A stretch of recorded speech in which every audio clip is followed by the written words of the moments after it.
মাজত আছে মাত্ৰ দুটা দিন। ফুলতলী হাইস্কুলৰ সোণালী জয়ন্তী অনুষ্ঠানত মঞ্চ কপাবৰ কাৰণে আহি আছে অসমৰ জনপ্ৰিয় কণ্ঠশিল্পী দিব্যজ্যোতি গগৈ আৰু ৰাজ অংশুমান আৰু মৌপ্ৰসা প্ৰীতম। দিব্যজ্যোতি গগৈ আৰু ৰাজ অংশুমান আৰু মৌপ্ৰসা প্ৰীতমে অহা 1 তাৰিখে গীতৰ শৰাই আগবঢ়াব সন্ধিয়া।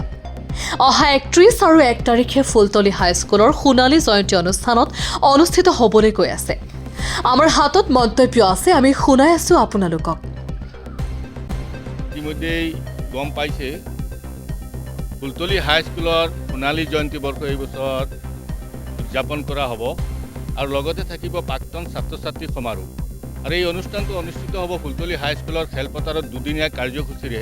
অহা 31 জানুৱাৰী আৰু 1 ফেব্ৰুৱাৰী তাৰিখে দুদিনীয়া কাৰ্যসূচী অনুষ্ঠিত হ'ব এই সোণালী জয়ন্তী আৰু প্ৰাক্তন ছাত্ৰ ছাত্ৰী সমাৰোহ।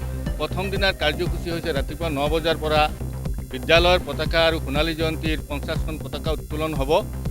ইয়াৰ পিছতে আছে নাহৰ পুলি ৰোপণ, 50 জোপা নাহৰ পুলি ৰোপণ হ'ব। তাৰ পিছতে আছে শ্ৰদ্ধাঞ্জলি অনুষ্ঠান। ইয়াৰ পিছত আছে প্ৰাক্তন ছাত্ৰ ছাত্ৰী অন্তৰংগ আলাপ। সন্ধিয়া 5 বজাত আছে কবিতাৰ শীতৰ আবেলিত কবিতাৰ গুঞ্জন শীৰ্ষক কবিতা মেল। আৰু ইয়াৰ পিছতে আছে স্থানীয় সংগীতৰ সংগীতা অনুষ্ঠান 31 জানুৱাৰী।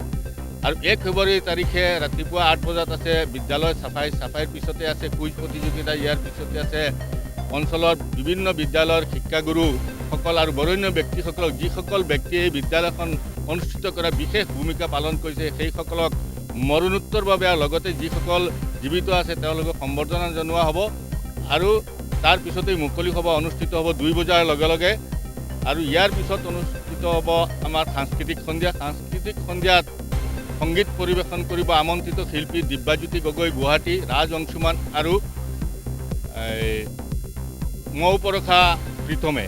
আপোনালোক সকলোৰে সহায় সহযোগিতা আৰু উপস্থিতি কামনা কৰিছোঁ। এই ঐতিহাসিক অনুষ্ঠানটোৰ সাক্ষী হ'বলৈ অঞ্চলবাসী, প্ৰাক্তন ছাত্ৰ ছাত্ৰী তথা শুভাকাংক্ষী ৰাইজক উপস্থিত হৈ আমাক সহায় সহযোগিতা আগবঢ়াব বুলি আমি আশাবাদী।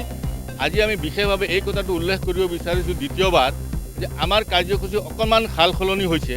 প্ৰথম কাৰ্যসূচীটিও সাল সলনি হৈছে। মুকলি সভা 4 বজাৰ পৰিৱৰ্তে 31 তাৰিখ 2 বজালৈ সময় পৰিৱৰ্তন কৰা হৈছে।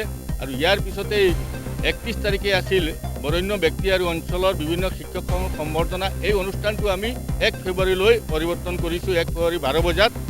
আৰু বাকী আমাৰ যিটো প্ৰীতি ভোজ আছিলে এইটো আছিলে 31 জানুৱাৰী 1 বজাত। এইটো আছিলে আমাৰ 1 ফেব্ৰুৱাৰী 12 বজাত। এইটো আমি পৰিৱৰ্তন কৰি লৈ গৈছোঁ।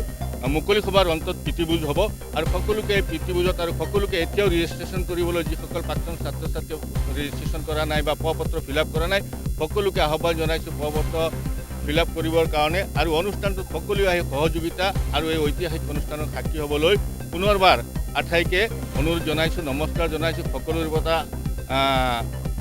দোৱা বিচাৰিছোঁ, সকলোৰে পৰা আশীৰ্বাদ বিচাৰিছোঁ আৰু অনুষ্ঠানটো উত্তৰোত্তৰ কামনা কৰিছোঁ।